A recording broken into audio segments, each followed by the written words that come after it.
मेरा दिल आज भी वर्ल्ड वॉर 2 में मारे गए लोगों के लिए दुखता है। 本当なる歓迎のお言葉に感謝します。 ये शब्द थे जापान के लॉन्गेस्ट और दुनिया के one of the longest serving emperor Michinomiya Hirohito के। हिरोहितो एक ऐसे लीडर थे जिन्होंने अपने शासन में कई ऐसे बड़े डिसीजंस लिए जिन्होंने इतिहास के पन्नों में अपने लिए जगह बना ली। आज भले ही इनका नाम कहीं खो सा गया हो, लेकिन एक वक्त था जब इन्हें हिटलर और मुसोलिनी जैसे डिक्टेटर्स से कंपेयर किया गया था। इन्हें वॉर क्रिमिनल, पावरलेस लीडर और गलत डिसीजन लेने के लिए न जाने कितनी बार क्रिटिसाइज किया गया। यही नहीं, हिरोहितो वही लीडर है जिन्होंने वर्ल्ड वॉर 2 में पर्ल हार्बर पर अटैक और वॉर में सरेंडर जैसे बड़े डिसीजंस लिए, जिसका जापान के भविष्य पर बहुत गहरा असर पड़ा। हालांकि कई बड़े लीडर्स की तरह इन्हें भी कई बार मारने की कोशिश की गई। इनकी खुद की आर्मी और नेवी ने इनके डिसीजंस को मानने से मना कर दिया, लेकिन इन्होंने वर्ल्ड वॉर 2 में मिली हार और जापान को बुरी तरह बर्बाद होने के बावजूद अपने देश और लोगों को काफी बेहतर तरह से निखार कर जापान को डेवलप नेशन के रूप में लाकर खड़ा कर दिया। आखिर कौन थे हिरोहितो और कैसे ये हजारों एलिगेशंस के बाद भी जापान की गद्दी पर राज करने वाले लॉन्गेस्ट सर्विंग एम्परर बने? क्यों वर्ल्ड वॉर 2 में मिली भयानक हार के बाद भी हिरोहितो जापान के एम्परर बने रहे? और क्यों एलाइड पावर्स ने हिरोहितो को वॉर क्राइम्स के लिए अकाउंटेबल नहीं बनाया?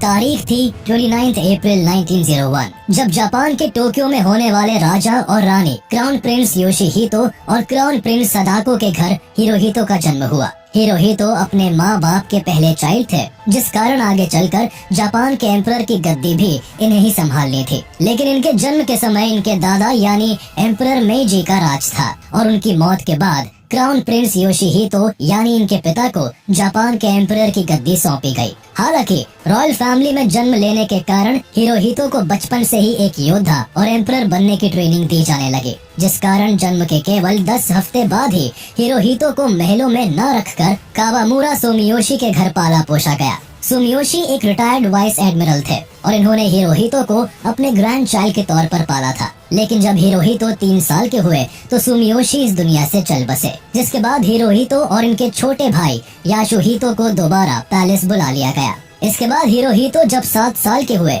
तो उन्हें एक ऐसे स्कूल में डाला गया जहां केवल रॉयल फैमिलीज के बच्चे पढ़ा करते थे। यहाँ हिरोहितो को मैथ्स और फिजिक्स से लेकर मिलिट्री और रिलीजियस मैटर्स तक पढ़ाए जाने लगे। लेकिन जिस चीज को सिखाने और समझाने में सबसे ज्यादा वक्त दिया गया वो फ्रुगैलिटी, पेशेंस, मैनलीनेस, सेल्फ कंट्रोल और डिवोशन जैसी वैल्यूज थी। वक्त के साथ साथ हिरोहितो एक समझदार अडल्ट बनने की राह पर थे, जिस कारण 11 साल की उम्र में उन्हें कुछ रिस्पॉन्सिबिलिटी सौंपते हुए इंपीरियल जापानीज आर्मी में एज अ सेकंड लेफ्टिनेंट और इंपीरियल जापानीज नेवी में एज एन एनसाइन कमीशन कर दिया गया था।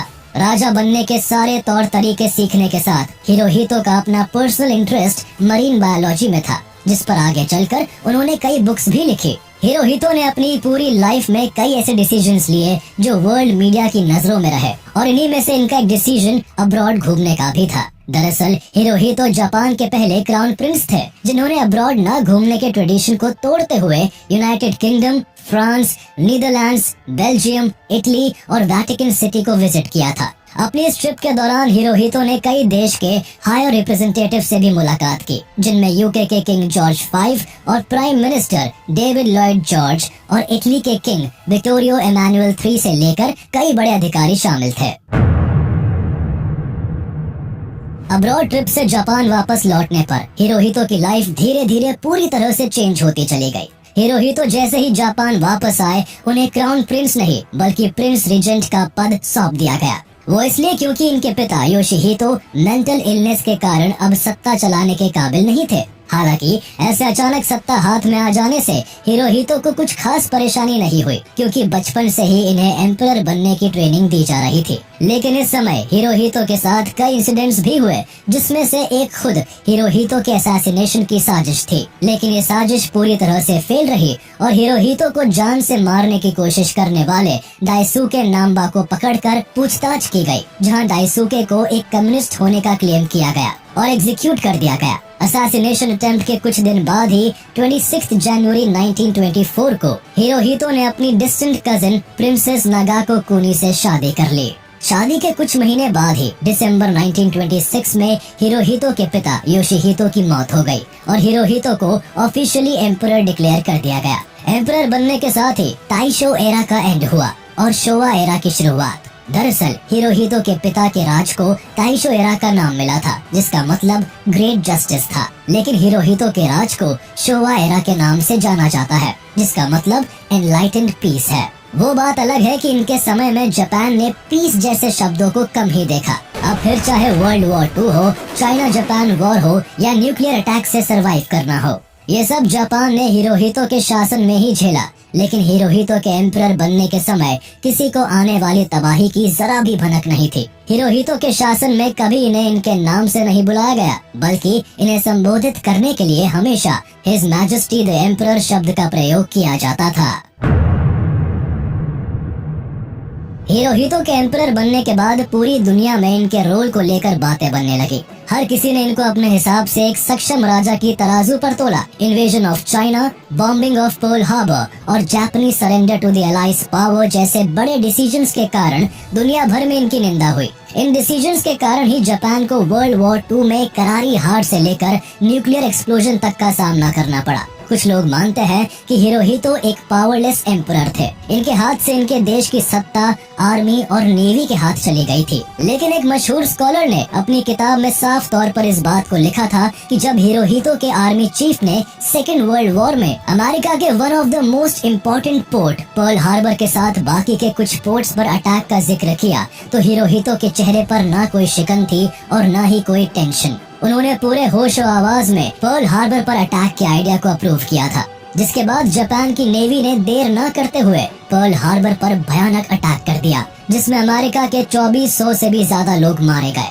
मरने वालों में 2403 यूएस पर्सोनेल और 68 सिविलियंस शामिल थे। इस अटैक में 19 यूएस नेवी शिप्स और 8 बैटल शिप्स भी बुरी तरह डिस्ट्रॉय और डैमेज हो गई थी। पर्ल हार्बर पर अटैक के बाद अमेरिका का गुस्सा 7वें आसमान पर था और इस अटैक से पहले जो अमेरिका वर्ल्ड वॉर 2 में डायरेक्टली शामिल नहीं था, उसने खुलकर जापान को बर्बाद करने की कसम खा ली और बदले की आग में अमेरिका ने जापान का जवाब इनके देश के 2 बड़े शहरों हिरोशिमा और नागासाकी पर एटॉमिक अटैक के साथ दिया, जो जापान को बहुत भारी पड़ा। आज भी कई लोगों का कहना है कि जो जापान न्यूक्लियर अटैक से पहले वर्ल्ड वॉर 2 में जीतने की उम्मीद के साथ आगे बढ़ रहा था, वो न्यूक्लियर अटैक के बाद सरेंडर करने के कगार पर आ गया। इसलिए अगर जापान ने अमेरिका के पोर्ट को ध्वस्त न किया होता, तो शायद वॉर का रिजल्ट और जापान का भविष्य कुछ और भी हो सकता था। हिरोहितो ने भले ही अपने समय में कई गलत डिसीजंस लिए हो, लेकिन वर्ल्ड वॉर 2 के बाद जहां जापान के पीएम से लेकर कई बड़े अधिकारियों को वॉर क्रिमिनल्स का टैग देकर उन पर केस चलाया गया, तो वही हिरोहितो को एलाइड पावर्स के कई बड़े अधिकारियों ने इस जुर्म का हिस्सेदार बनने से रोक लिया, जिसका मेन कारण जापान के भविष्य को सिक्योर करना ही था। एलाइड पावर्स का मानना था कि अगर हिरोहितो को बचा लिया गया तो उन्हें जापान में आगे अपनी सरकार बनाने और चलाने में कोई दिक्कत नहीं होगी।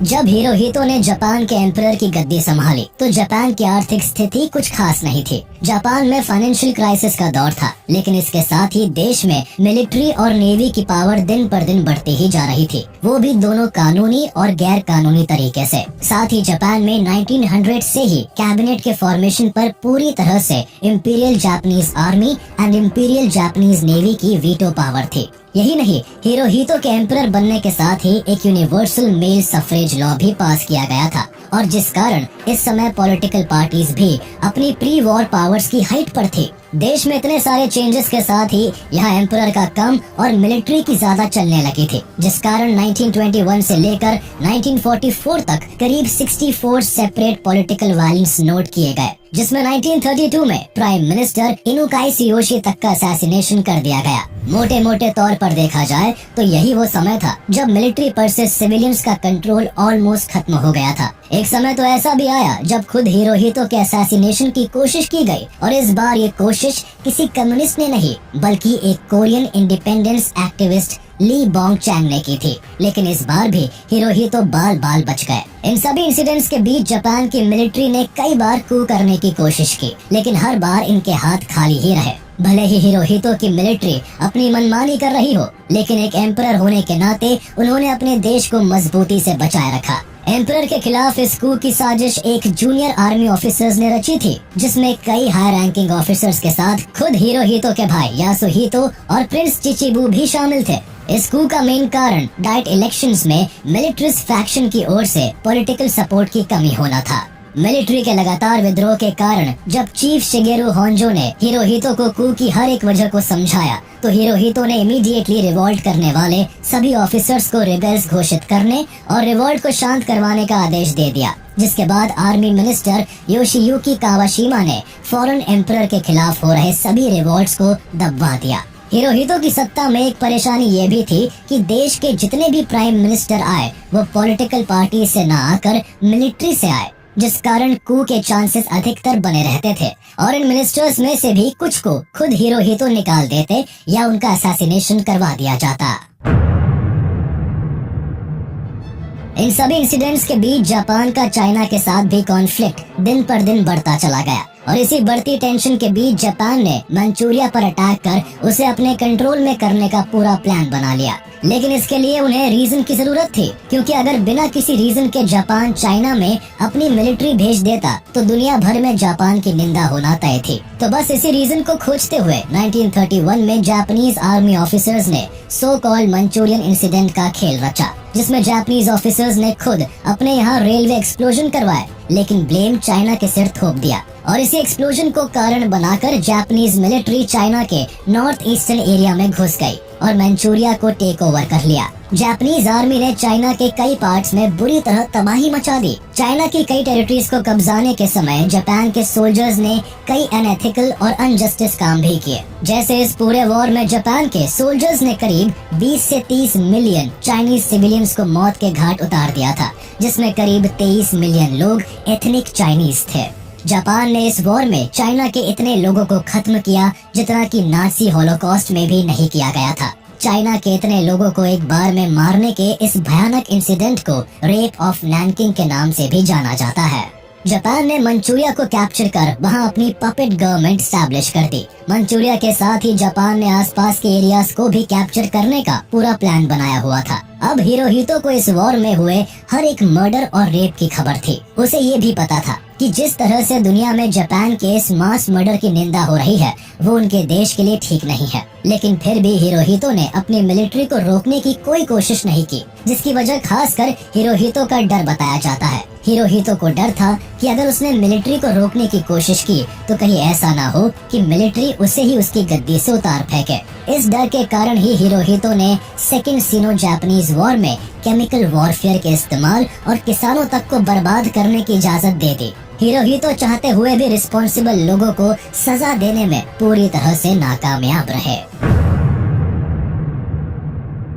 एक तरफ सेकेंड सिनो जापानीज वॉर तो वही दूसरी ओर सेकेंड वर्ल्ड वॉर। सितंबर 1940 में जापान ने नाजी जर्मनी और फैशिस्ट इटली के साथ ट्राइपार्टाइट पैक्ट साइन कर लिया, जिसके तहत अब जापान वर्ल्ड वॉर 2 में एक्सिस पावर का हिस्सा बन गया और एलाइड पावर की ओर दीवार बनकर खड़ा हो गया। हालांकि इस पैक्ट के सही मायने एक दूसरे के लिए मुसीबत के वक्त खड़ा होना था, यानी अगर सेकेंड वर्ल्ड वॉर में कोई भी कंट्री इन 3 देशों के खिलाफ खड़ी होती है तो ये सभी एक दूसरे के लिए लड़ेंगे। पैक्ट साइन करने के साथ ही जापान ने फ्रेंच इंडो चाइना को ऑक्यूपाई करने के लिए वहां अपने ट्रूप्स भेज दिए, जिस बात से नाराज यूनाइटेड स्टेट्स ने जापान के ऊपर इकोनॉमिक सैंक्शंस लगा दिए, जिसमें ऑयल एंड स्टील भी शामिल थे। अब वैसे तो पहले ही अमेरिका और जापान के रिश्ते कुछ खास नहीं चल रहे थे, लेकिन इस प्रतिबंध के बाद जापान का अमेरिका को लेकर पर्सपेक्टिव क्लियर हो गया और जापान ने अमेरिका के खिलाफ खुलकर लड़ाई करने का डिसीजन ले लिया। हिरोहितो को भी अपनी सरकार की बात एकदम ठीक लगी और उसने वॉर के बीच में ही अमेरिका के पोर्ट पर्ल हार्बर को अपना निशाना बना लिया, जिसके बाद जापान ने दिसंबर 7, 1941 को होनोलुलु हवाई के नजदीक US naval base Pearl Harbor को बॉम्बिंग करके पूरी तरह से डिस्ट्रॉय कर दिया। अमेरिका ने भी देर न करते हुए अगले ही दिन जापान के ऊपर वॉर डिक्लेयर कर दिया, जिसका रिजल्ट जापान के ऊपर न्यूक्लियर अटैक के साथ ही एलाइड पावर्स की जीत के रूप में हुआ। हालांकि न्यूक्लियर अटैक के पहले आने वाले 7 महीनों तक जापान ने Dutch east Indies, British Singapore, New Guinea, Philippines और साउथ ईस्ट एशिया से लेकर पैसिफिक के नंबर ऑफ अदर लोकेशंस को सक्सेसफुली ऑक्यूपाई कर लिया था। लेकिन जून 1942 आते आते जापान का वॉर में रोल बदलने लगा, स्पेशली ग्वाडल कैनाल की बैटल के बाद। और फाइनली 1944 आते आते जापान के लीडर्स को समझ आ गया था कि अब वॉर में उनका जीतना आसान नहीं। लेकिन फिर भी जापान के एम्परर हिरोहितो ने एटॉमिक अटैक तक लड़ाई लड़ी और वॉर जीतने के लिए अपनी हर एक कोशिश की।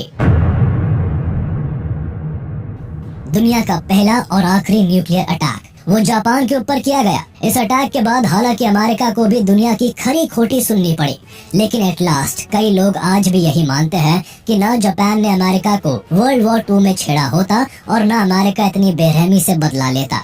लोग आज भी हिरोहितो को पर्ल हार्बर को निशाना बनाना उनके जीवन की एक बहुत बड़ी गलती मानते हैं। पर्ल हार्बर पर अटैक के साथ ही अमेरिका ने एटॉमिक वेपन डेवलप करना शुरू कर दिया था और बाद में इस अटैक को जापान के पर्ल हार्बर अटैक का बदला बताया। कई हिस्टोरियंस आज भी इस बात को मानते हैं कि एम्परर हिरोहितो चाहते तो इस वॉर को आगे ही ना बढ़ने देते। वो इसे रोक सकते थे क्योंकि उन्हें पहले ही इस बात की खबर लग गई थी कि जापान का जीतना बहुत मुश्किल है। यही नहीं, प्रिंस फुमिमारो कनो इकलौते ऐसे सीनियर स्टेट्समैन थे जिन्होंने फरवरी 14, 1945 को हिरोहितो की वॉर ऑफिशियल मीटिंग में सरेंडर के प्रस्ताव को पेश करने की मांग की थी। लेकिन हिरोहितो ने सरेंडर के मुद्दे को तवज्जो न देकर वॉर को आगे बढ़ाए रखना चाहा। हिरोहितो को लगता था कि आने वाले अगस्त तक सोवियत यूनियन पीस को मद्देनजर रखते हुए नेगोशिएटिंग टर्म्स पर आ जाएगा। हिरोहितो के साथ बाकी के अधिकारियों ने भी सरेंडर के डिसीजन को इसलिए नहीं अपनाया क्योंकि उन्हें एम्परर की गद्दी को संभाले रखने की चिंता थी। वो नहीं चाहते थे कि सरेंडर के बाद कोई और उनके देश पर आकर राज करे। लेकिन न्यूक्लियर अटैक के बाद जापान की वॉर को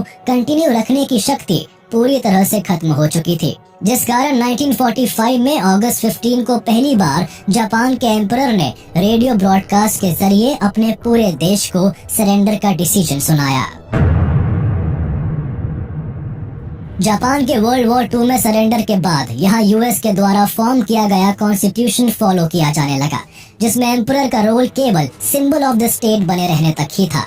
सरेंडर के कारण जापान को अमेरिका की सारी बातें माननी पड़ी और अपने देश को ना चाहते हुए भी यूएस के अकॉर्डिंग चलाना पड़ा। नए कॉन्स्टिट्यूशन की वजह से स्टेट में एम्परर की पावर होना या ना होना बराबर ही हो गया। लेकिन वॉर के बाद जिस हिरोहितो को पहली बार इनके देश ने सरेंडर के वक्त सुना था, वो काफी ज्यादा एक्टिव हो गए। हिरोहितो अब ज्यादा से ज्यादा अपने देश के लोगों से मिलते, उनकी दुख तकलीफें सुनते और पब्लिकली भी खुलकर बात किया करते। सरेंडर के बाद 1947 में हिरोहितो ने न्यूक्लियर अफेक्टेड एरिया हिरोशिमा भी विजिट किया और पब्लिकली एटॉमिक अटैक के लिए यूएस को क्रिटिसाइज किया। यही नहीं, यहाँ हिरोहितो ने वॉर के समय अपने रोल को लेकर दुख भी जताया। हिरोहितो इस बात को साफ तौर पर जानते थे कि वो चाहते तो बहुत कुछ होने से रोक सकते थे, लेकिन वो चाहकर भी कुछ नहीं कर पाए और ये बात हिरोहितो को हमेशा सताती रही। हालांकि अपनी कंट्रोवर्शियल लाइफ को हमेशा डिफेंड करने पर मजबूर हिरोहितो 1989 में इस दुनिया से हमेशा हमेशा के लिए अलविदा कह गए। हिरोहितो ने अपनी आखिरी सांसें इंपीरियल पैलेस में ही ली और इनकी मौत के बाद इनके बेटे आकिहितो ने जापान के राजपाट को संभालने की जिम्मेदारी उठाई। हमें उम्मीद है कि आपको हमारा ये वीडियो पसंद आया होगा। आगे हम और भी ऐसे ही इन्फॉर्मेटिव वीडियोस आपके लिए लाते रहेंगे। तब तक के लिए हमारा वीडियो लाइक कर दे और ऐसे ही इंटरेस्टिंग वीडियोस के लिए इसे सब्सक्राइब जरूर कर ले।